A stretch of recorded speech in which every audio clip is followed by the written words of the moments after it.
Assalamualaikum warahmatullahi wabarakatuh. Alhamdulillahi rabbil alamin, alladzi arsala rasulahu bil huda wa dinil haqq liyuzhirahu ala dini kullihi wa kafa billahi shahida. Asyhadu an la ilaha illallah wahdahu la syarikalah wa asyhadu anna Muhammadan abduhu wa rasuluh, amma ba'du. Alhamdulillah, kita bersyukur pada Allah Subhanahu wa taala. Walaupun hampir setiap malam ini hujan, kita masih bisa melangkahkan kaki kita ke rumah Allah yang mulia ini, dan juga dalam rangka untuk memburu kemuliaan malam Lailatul Qadar, dan mudah-mudahan kita mendapatkannya. Amin ya rabbal alamin. Kita buru dengan ibadah kepada Allah, mengerjakan salat Isya berjamaah, kemudian kita mendengarkan ilmu agama, dan kemudian kita salat tarawih berjamaah. Kemudian salawat serta salam semoga selalu tercurahkan untuk Nabi kita Muhammad sallallahu alaihi wasallam. Allahumma salli ala Muhammad wa ala ali Muhammad. Mudah-mudahan salawat kita bersambung kepada keluarga Nabi, kepada para sahabat Nabi, dan kepada umat-umat Nabi yang mengikuti sunnah-sunnah Nabi sampai hari kiamat kelak. Bapak Ibu jamaah yang dirahmati Allah Subhanahu wa ta'ala, Allah Subhanahu wa ta'ala berfirman di dalam surah Al-A'raf ayat 186.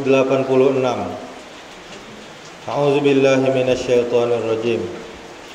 May yudlilillahu fala hadiyalah wa yazaruhum fi tughyanihim ya'mahun. Artinya, siapa saja yang Allah sesatkan, maka baginya tak ada orang yang akan memberi petunjuk, dan Allah membiarkan mereka terombang-ambing dalam kesesatan. Ini surah Al-A'raf ayat 186. Di dalam tafsir mengatakan, barang siapa yang telah Allah tentukan tersesat karena pilihan dan usahanya sendiri, tak satu pun yang dapat memberinya petunjuk.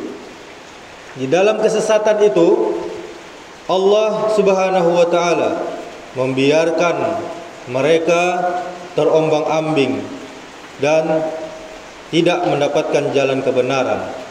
Jadi Bapak Ibu, Allah Subhanahu wa ta'ala tentunya sudah tahu siapa yang dapat petunjuk dan siapa yang tersesat.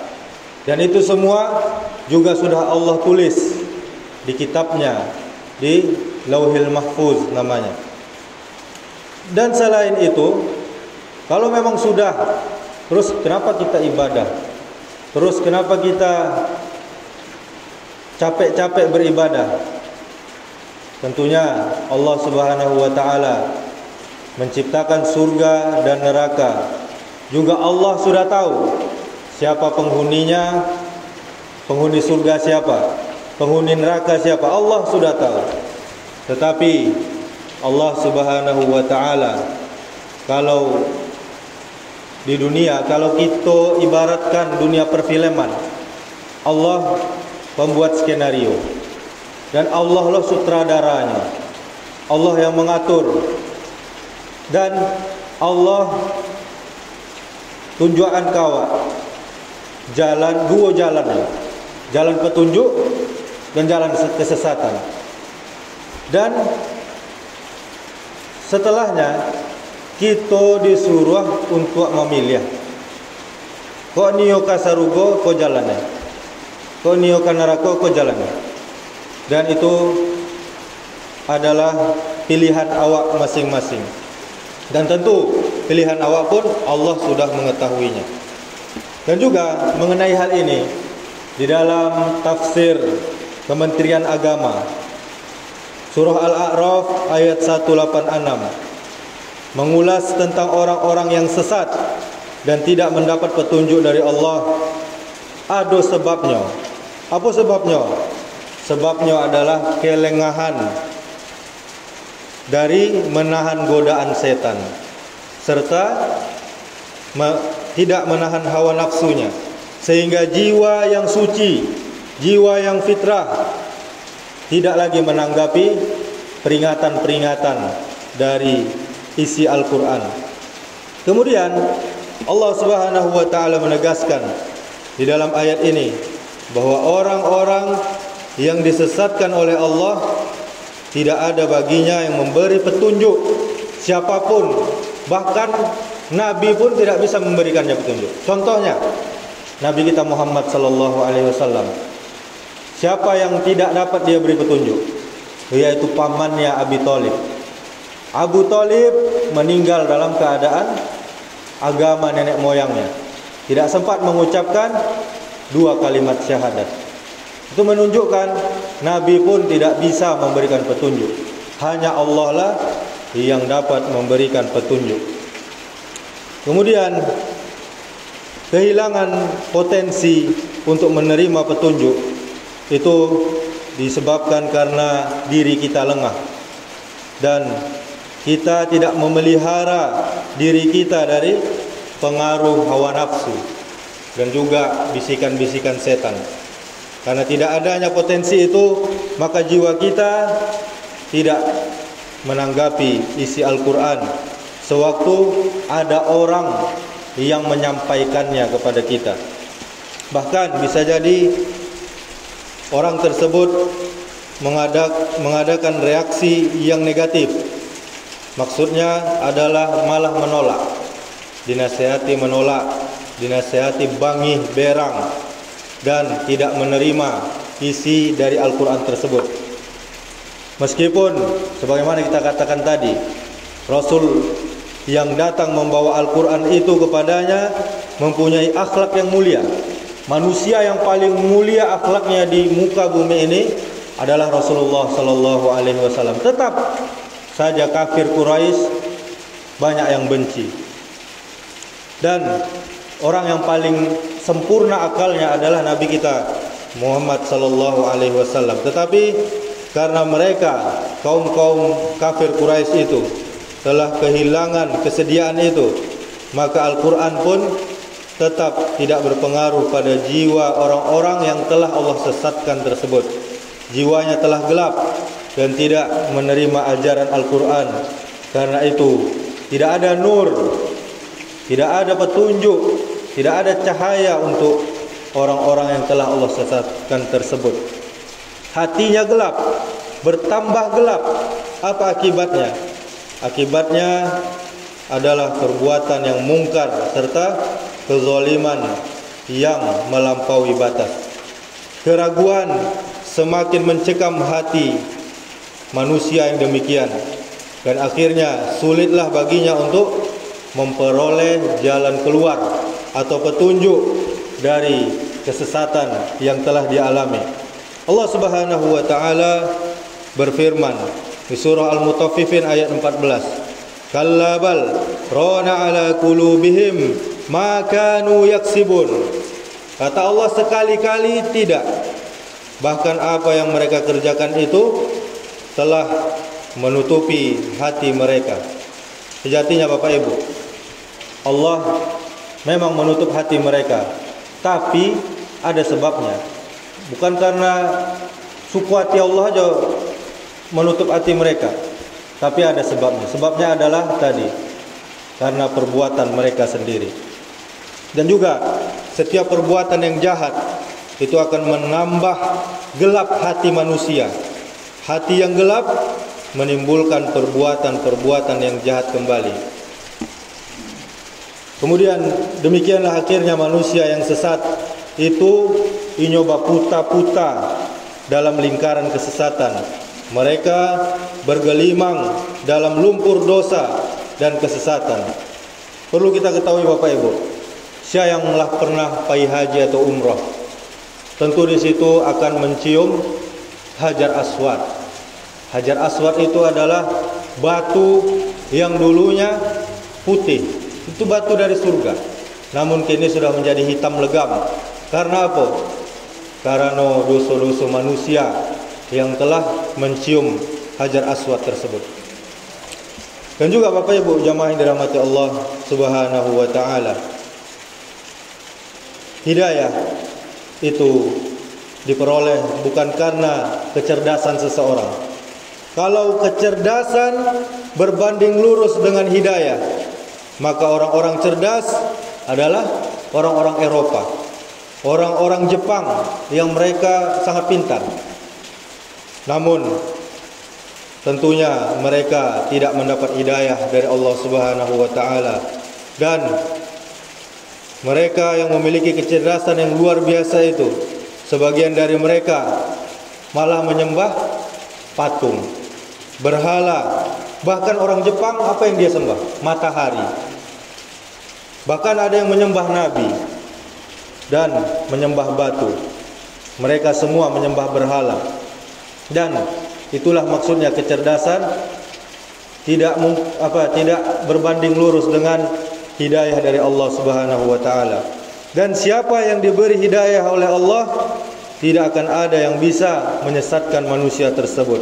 Sebaliknya, barang siapa yang telah ditetapkan oleh Allah kesesatan baginya, tidak ada yang bisa memberinya hidayah kecuali hanya Allah Subhanahu wa taala. Meskipun jalan-jalan hidayah telah terbuka, kalau dia tidak diberi hidayah oleh Allah, maka dia tidak akan memeluk agama Islam yang mulia ini. Lalu kita lihat bagaimana orang-orang munafik. Mereka tinggal dulu di zaman Nabi sallallahu alaihi wasallam. Mereka tinggal di lingkungan Nabi sallallahu alaihi wasallam. Mereka mengerti bahasa Al-Qur'an karena mereka memakai bahasa Arab. Mereka sholat juga di belakang Rasulullah sallallahu alaihi wasallam. Dan terkadang mereka ikut berjihad bersama Nabi sallallahu alaihi wasallam. Mereka melihat dengan mata kepala mereka mukjizat Nabi sallallahu alaihi wasallam. Mereka juga hadir seperti ini, menuntut ilmu dari Nabi sallallahu alaihi wasallam, pengajian-pengajian, wejangan-wejangan, nasihat-nasihat dari Nabi sallallahu alaihi wasallam. Namun apa? Mereka tidak beriman. Mereka hanya pura-pura. Mereka hanya melihatkan keislaman di depan Rasulullah. Namun ketika di kaumnya, mereka kembali kepada kemunafikan mereka. Allah Subhanahu wa taala berfirman, alladzina atainahumul kitaba ya'rifunahu kama ya'rifuna abna'ahum wa inna fariqam minhum la yaktumunal haqqa wa hum ya'lamun. Kita lihat orang-orang Yahudi yang mereka itu tahu persis tentang kenabian Nabi sallallahu alaihi wasallam. Orang-orang Yahudi dan Nasrani yang telah kami beri Alkitab, yaitu Taurat dan Injil, mereka mengenal Muhammad seperti mereka kenal dengan anak-anak mereka sendiri.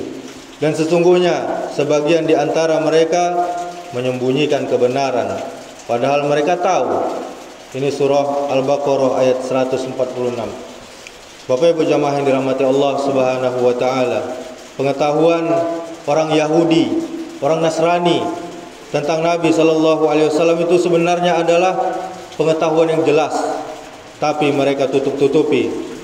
Mereka tidak beriman karena mereka hasad, mereka dengki kepada Nabi sallallahu alaihi wasallam. Maka Bapak Ibu, kita harus bersyukur kepada Allah. Di tengah miliaran manusia di atas dunia ini yang hilang dan tidak mendapatkan hidayah, Allah masih memilih kita untuk bisa mengenal indahnya Islam. Oleh karena itu, di antara doa yang diajarkan dalam syariat kita adalah kita ulang-ulang sebanyak 17 kali dalam sehari, yaitu ihdinas siratal mustaqim. Itu adalah doa yang sangat agung, yang sangat mulia. Bahkan wajib bagi kita setiap muslim sehari semalam itu seperti yang kita katakan tadi, mengulang-ulangnya 17 kali dalam sehari, yaitu di dalam solat. Hanya saja seorang tatkala mengucapkan doa tersebut, dia tidak merenungi maknanya. Padahal maknanya sangat indah. Apa maknanya Bapak Ibu? Ya Allah, berikan aku petunjuk, berikan aku hidayah kepada jalan yang lurus. Dan juga di antara maknanya, ya Allah, kalau aku masih tersesat, masih terjerumus di dalam kemaksiatan, maka ya Allah, anugerahkanlah aku untuk bertaubat agar aku kembali kepada jalan yang lurus. Dan juga maknanya, ya Allah, kalau Engkau ya Allah sudah beri aku jalan yang lurus, tegarkan, istiqomahkan aku di atas jalan yang lurus tersebut. Dan kemudian maknanya, ya Allah, kalau aku sudah berada di jalan yang lurus, bukakan bagiku pintu-pintu kebaikan yang lain yang belum aku ketahui. Demikianlah, semoga bermanfaat bagi kita semua. Semoga Allah selalu memberikan kita hidayahnya, petunjuknya, dan semoga Allah tidak membiarkan kita dalam kesesatan. Amin ya rabbal alamin. Subhanakallahumma wa bihamdika asyhadu an la ilaha illa anta astaghfiruka wa atubu ilaik. Wassalamualaikum warahmatullahi wabarakatuh.